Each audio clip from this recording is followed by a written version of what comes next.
Hej og velkommen til den her video. I dag så vil jeg vise, hvad der er i min detektivkuffert. Og ja, jeg er på vej til Aarhus. Meget mærkeligt, men ja. Jeg keder mig, så jeg viser, hvad jeg har i detektivting i den her detektivtaske. Og som I kan se, så har jeg også dekoreret den med nogle ting. Det var altså mange af paljetterne jeg faldt af, men jeg skal lige gøre det med din pistol, så det bliver lidt bedre. Så jeg har sat den her på, den her, og så satte jeg paljetter på alle de her steder, men ikke her. Men det er så faldet af. Eller det her faktisk ikke faldet af. Men nu skal jeg vise jer, hvad der er nede i. Så det første ting er DNA-test. Så kan man lige være sådan, må jeg lige række dit hår lidt, eller sætter lige røre et hårstrå, eller må jeg lige klippe dine negle til at se lidt skarpe ud. Så det er DNA-test. Det er den første ting, jeg har.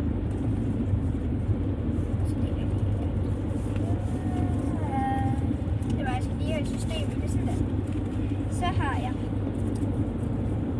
detektivspray. Det er sådan, jeg ved faktisk ikke helt, hvad man kan gøre med det, men egentlig bare sæbebobler, hvor der står detektivspray på.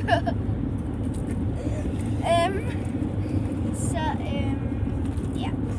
Og så har jeg det her flyvevæske.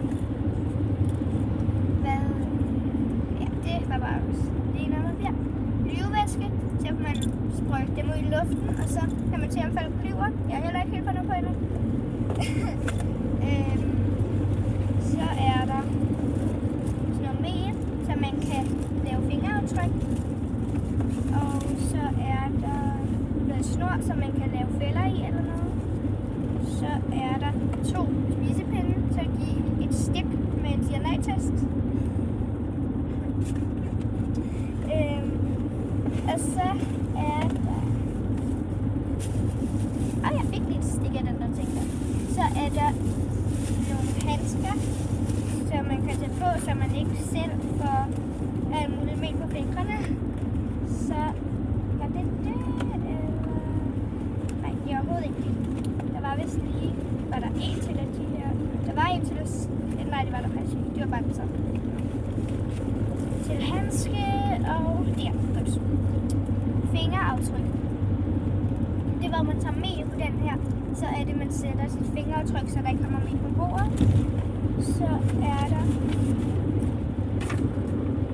et sådan en lille kort over verden her. Og det var faktisk det, der var